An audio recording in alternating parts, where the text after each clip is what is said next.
to The Daily Show. I'm Ronny Chieng. We got so much to talk about tonight. Trump pretends to care about soccer. Our national parks just got a little extra nationalist. And RFK Jr. tells you the best way to feed your baby before he gives it measles. So, let's get into the headlines. Let's kick things off with national parks. You know, that thing you see when you fall asleep in front of your Apple TV. They're one of America's most treasured institutions. And now the Trump administration is making some exciting changes. The National Park Service this morning making changes to which day Americans can enter national parks for free, now adding President Trump's birthday, which falls on Flag Day, and removing Martin Luther King Jr. Day and also Juneteenth. No word on why these changes were made, removing MLK Day and Juneteenth from that calendar. Yeah, no word on why Trump made these changes to MLK Day and Juneteenth at the national parks. I mean, what reason could that be? All I know is if you're a black bear right now, you're hibernating with one eye open. But at least he gave us a different free day. And I know you're going to say, boo, he's trying to make his birthday into a national holiday. Blah, blah. But no, it's for Flag Day. You know Flag Day, that holiday we all know and love. Where we stop whatever we're doing to go to a national park and celebrate flags. And speaking of people who love the great outdoors, let's talk about farmers. They grow all the fruits and vegetables that rot in the back of our fridges. But they've had a tough time lately thanks to Trump's tariffs, which have contributed to a 50% increase in farmers going bankrupt this year. But don't worry, farmers. Someone is coming to save you from Donald Trump. It's Donald Trump. The Trump administration is giving America's farmers a financial lifeline as the country deals with the fallout from the president's trade wars. The president today unveiled a $12 billion aid package for farmers. We love our farmers, and as you know, the farmers like me. No, it's true. Farmers do love Trump. They do love him, even though he looks like the villain in a movie where someone loses their family farm. Like, you know how there'll be a scene where he drives up in a limo and he says to the family, this is all gonna be a shopping mall when I'm through with you dumb hicks. And then all the farmers say, we love you, President Trump. Make America great again. Look, I don't know why they like him, okay? Maybe it's because his son scares away all the crows. I don't know,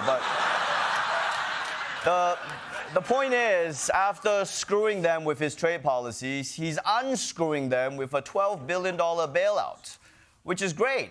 I mean, that's got to be all the money they lost, right? Maybe even more. That $12 billion aid package trying to help offset $44 billion in farming losses this year. Okay, hang on. Let me just do some quick math here. Yeah, I think carry the one, and yes, 12 is less than 44. So basically, Trump f***ed up the economy so badly that now he has to bail out farmers, and he can only afford to give them less than a third of what they lost. Now, how do you rate an economy like that? But I do want to talk about the economy, sir, here at home, and I wonder what grade you would give your A+. economy. A+. Yeah, A+, plus, plus, plus, plus. Amazing. A++++++. I mean, that's the same score he got in his MRI.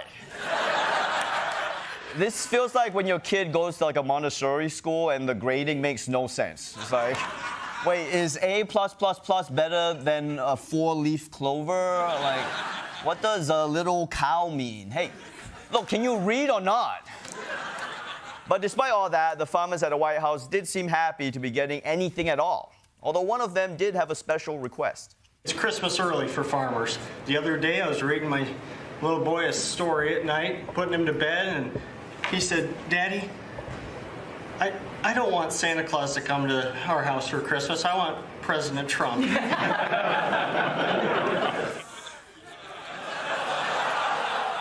Guys, of course a kid wants Trump instead of Santa, okay? You don't have to be good all year to get on his nice list. You just have to buy enough of his crypto. Also, if you think about it, Trump and Santa aren't that different, right? They're both old men, very famous, and they've both been to Epstein Island. Okay? No, relax, okay? Santa went to deliver gifts. There were kids there, remember? No, you think just because they're sex slaves, they don't deserve presents? That's f***ed up. While Trump was plotting to replace Santa, the First Lady spent the day with the OG himself. And boy, does she look happier than I've seen her in a while. They were at a military base to promote Toys for Tots, where Melania read some traditional Slovenian Christmas erotic fan fiction.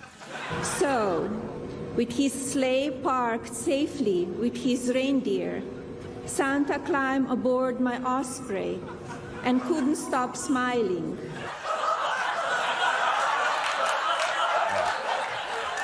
Wow, this is so hot. Santa climbed aboard my osprey and he pulled out his sack of goodies. Then he showed me North Pole. But Christmas isn't just about Santa. It's about visiting family. And Trump's transportation secretary, Sean Duffy, is trying to make that a more pleasant experience for everybody. So I'm announcing at DOT that we have $1 billion in funding for grant programs to make the experience better in airports. Maybe you want to have a different lane for families to get through TSA. How are you the transportation secretary and your big idea is the same one every annoyed dad has at the airport? It's like, hey, just open another lane. Yeah, you're Secretary of Transportation, okay? Any more great ideas? It might be, I want to expand the play areas for kids. We can expand the airport play areas. Those things are basically pandemic laboratories. It's like, hey, I have an idea. How about every kid from around the world gets together and swaps viruses before they get on a new flight? You